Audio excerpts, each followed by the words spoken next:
wabarakatuh. Nama saya Nur Fazana binti Hamzah.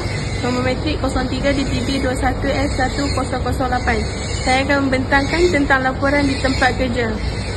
Masalah yang dapat dikenal pasti di tempat kerja, iaitu masalah dari pekerja sendiri.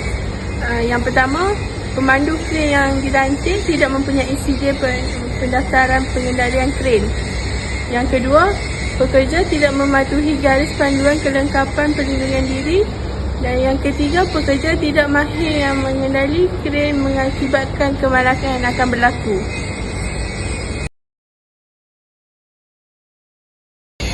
Masalah yang kedua iaitu dari jurutera. Jurutera yang tidak berpengalaman. Yang kedua, jurutera yang tidak mengikut peraturan yang disediakan. Yang ketiga, jurutera yang tidak bertanggungjawab dengan keadaan semasa di tapak projek. Dan yang terakhir, jurutera tidak memeriksa keselamatan sebelum kerja dijalankan. Nama saya Rezati binti Ismail, nombor matrik 03 TPP 21F1014.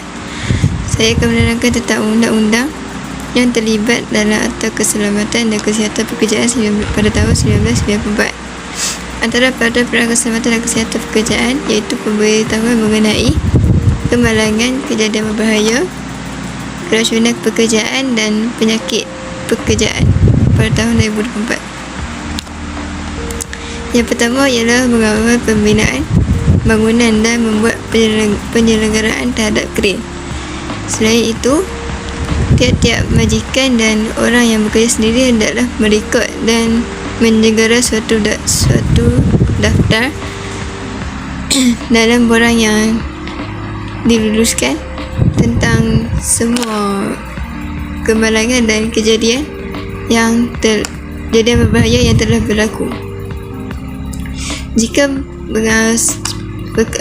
seorang pekerja mengalami kecederaan badan yang serius atau berlaku di mana-mana tempat kerja, majikan hendaklah dengan serta-merta memberitahu pejabat Jabatan Keselamatan dan Kesihatan pekerjaan yang terdekat dengan cara yang paling cepat. Nama saya Intan Janatul Zulaikha binti Abdullah, nama kad matrik 03 DPB 21F1035. Penyelesaian masalah pekerja. Yang pertama, pekerja haruslah memakai personal protective equipment iaitu PPE. Yang kedua, meletakkan papan tanda contohnya seperti kerja sedang dijalankan. Yang ketiga, di tempat pembinaan, pegawai keselamatan perlu diberikan tugas untuk menjaga tapak pembinaan dan mengawasi tapak bina untuk keluar masuk pekerja sebelum memulakan kerja. PPE yang dimaksudkan tadi iaitu perlindungan badan, perlindungan pernafasan, perlindungan tangan, perlindungan kaki untuk mengelakkan daripada benda tajam tergusuk dan objek terjatuh mengenai kaki, perlindungan mata, perlindungan pendengaran. Contohnya bekerja di kawasan yang mempunyai tahap kebisingan yang tinggi seperti di bengkel dan sebagainya. Yang terakhir, perlindungan kepala. Ini menyebabkan kawasan yang berisiko objek jatuh dan terkena kepala pekerja di kawasan berkenaan seperti kawasan pembinaan. Kesimpulannya, PPE merupakan pendekatan yang paling biasa dipraktikkan di tempat kerja. Bagaimanapun, penggunaan PPE yang diaplikasikan sebagai langkah terakhir kawalan hazard.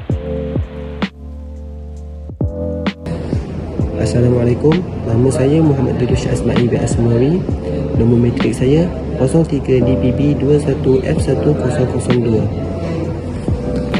Kesimpulan, mengenal pasti hazard atau masalah sebelum, semasa dan selepas pembinaan. Menggunakan kelengkapan yang ditetapkan. Menyediakan aduan, laporan, cadangan jika terdapat masalah yang terjadi ketika kerja sedang dijalankan. Pemerhatian dan rujukan yang perlu dilakukan oleh jurutera. Pentingnya latihan keselamatan terhadap pekerja. Perlu utamakan keselamatan orang awam